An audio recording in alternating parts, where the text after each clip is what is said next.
Russia has showcased the capabilities of one of its most advanced nuclear-powered submarines, sending a fresh signal to NATO as tensions across Europe remain elevated. The Arkhangelsk submarine successfully launched an Oniks cruise missile from underwater, striking a mock naval target nearly 200 kilometers away. The high-profile missile test in Arctic waters comes as Moscow faces growing pressure over the Ukraine conflict and continued Western military support for Kyiv. The demonstration highlights Russia's expanding strategic capabilities amid repeated warnings that Moscow will defend its security interests against perceived threats. As the conflict in Ukraine continues, Moscow is placing renewed emphasis on demonstrating the strength of its strategic naval forces.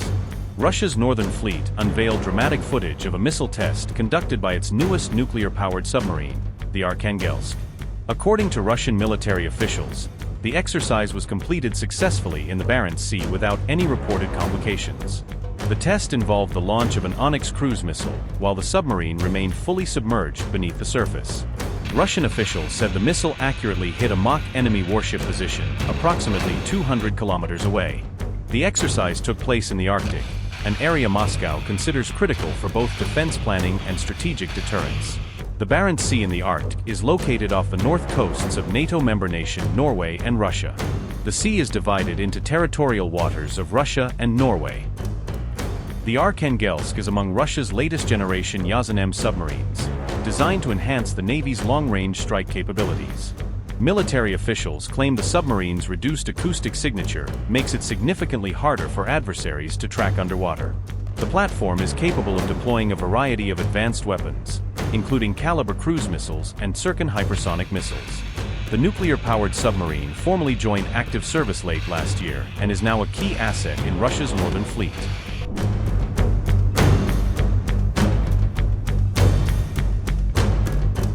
In a major escalation, Russia's deputy foreign minister has issued what amounts to a direct nuclear threat, openly warning about the circumstances in which Moscow could resort to atomic weapons. Sergei Ryabkov specifically warned Ukraine and its Western allies against any aggressions toward Russia, hinting that such actions could provoke a catastrophic response. He made these remarks on June 3 on the sidelines of the St. Petersburg International Economic Forum, using an economic showcase to deliver a strategic warning.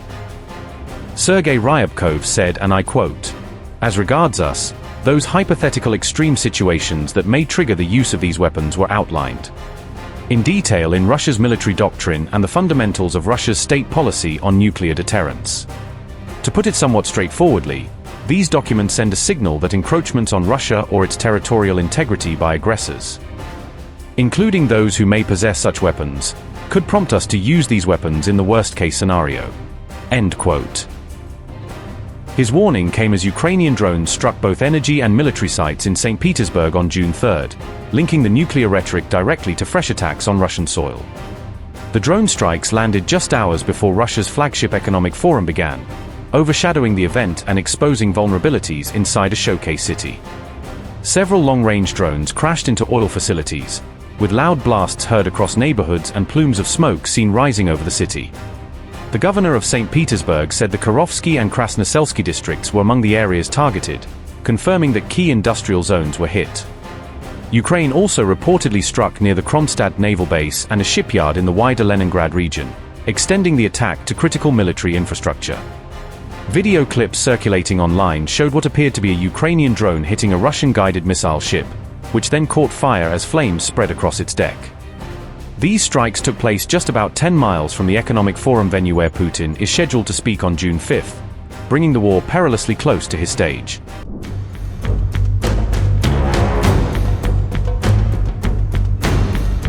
The war has claimed more lives after another deadly incident struck Russian-controlled Crimea. Russian authorities said the strike left multiple casualties and triggered an emergency response in Simferopol. The announcement came directly from Crimea's Russian-installed leadership as details of the attack began to emerge. First responders rushed to the scene as officials worked to assess the damage and assist those affected. Sergei Aksyonov said, and I quote, "As a result of an enemy strike on non-residential buildings in Simferopol, 3 people were killed and 7 were wounded, according to preliminary reports. First responders are working on the site." Unquote.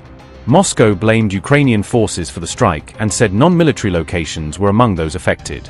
Ukraine has not responded to the accusations. while independent confirmation of the incident remains unavailable. The latest violence unfolded as Zelensky appealed for more air defense support amid intensifying Russian attacks across Ukraine. Volodymyr Zelensky says additional US air defense assistance remains critical to protecting Ukrainian cities from incoming strikes. The Ukrainian president is also urging Europe to strengthen its independent missile defense capabilities amid growing security concerns. Zelensky warned that Russia is likely to continue large-scale aerial attacks unless Ukraine receives stronger defensive support from its allies.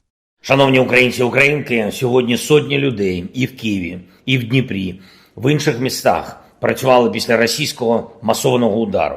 Гасили пожежі, допомагали пораненим, діставали людей з-під завалів. Рятувальники ДСНС України, поліцейські, працівники комунальних служб, екстренки. Я вдячний усім, хто допомагає зберегти життя після російських атак. Жорстокий був удар. Більше ніж 70 ракет, багато балістики, більше ніж 650 дронів за ніч. В день сьогодні росіяни продовжили атаки, ще близько 100 дронів було. На жаль, рівень постачання для нашої ППО зараз не дозволяє збивати значну частину ракет. Були влучання. 130 людей постраждали. На жаль, 22 людини загинули. 2 дітей серед них. Мої співчуття усім, хто втратив рідних та близьких. Вкотре Путін зі своїм божевіллям перемогли життя звичайних дітей. Житлові будинки, поліклініку в Києві. Шахеди були проти багатоповерхівок в Дніпрі та чомусь проти ще й автосалону з китайськими машинами в Києві. Циркон одразу проти 7 будинків. Шахеди по будинкам в Харкові, Запоріжжі, Полтавщині, удари по Чернігівщині, Сумщині, Херсонщині, шахеди проти Хмельницької області. Кожен з цих дронів, всі типи російських ракет взагалі не можуть вироблятись без компонентів, які завозять з інших країн. Тобто в кожному з таких ударів є, може хоч і несвідомо, але все ж таки співучасть тих, хто працює на Росію, хто забезпечує Росію грошима, хто допомагає їй обходити санкції та шукати не просто 1 чи 2, а тисячі компонентів, без яких російське воєнне виробництво просто зупиниться. 5 ракет «Калібр» – це 145 таких компонентів. 33 «Іскандери» – це 1122 компоненти. 650 ударних дронів різних типів – це більше ніж 17 тисяч компонентів, без яких неможливо виробити їх. Масштабні схеми, щоб обійти санкції – це абсолютно реальна співучасть у вбивствах. Сьогодні була доповідь ГУР, зокрема щодо російських ракетних виробництв. Ми готуємо додаткові заходи нашої протидії. Знаємо, що росіяни надзвичайно бояться і наших українських ракетних спроможностей. Українські компанії, які демонструють прогрес у розробці та виробництві всіх типів наших ракет, Росія позначає собі серед найголовніших цілей в усіх сенсах цих слів. Ми будемо реагувати. Важливо, щоб наші партнери теж діяли достатньо сильно. Треба створювати проблему Росії, щоб їй було складніше ламати життя інших. Зараз робота в Євросоюзі по 21-му пакету санкцій ведеться. Нами ведеться активно. Ми розраховуємо, що наші українські пропозиції до санкцій будуть працювати. Треба більше інструментів, щоб не допускати обхід санкцій. Варто включити це в 21-й пакет. Саме все те, що обмежить російське воєнне виробництво. Я вдячний усім, хто допомагає із цим.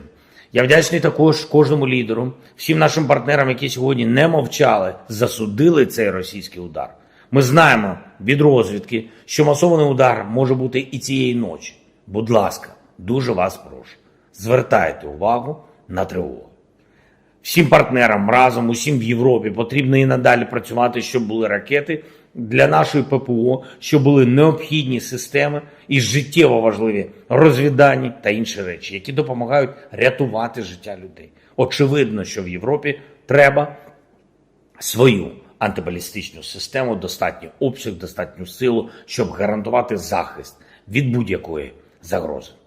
Будуть перемовини, будуть зустрічі, які наблизять цей результат. Сьогодні затвердив відповідний графік дипломатичний на червень. Буде активно. Слава Україні! Ukrainian officials say ballistic missiles remain among the most difficult threats to intercept despite strong overall defense performance. Zelensky's latest appeal reflects mounting concerns about sustaining air defense capabilities as the war drags on.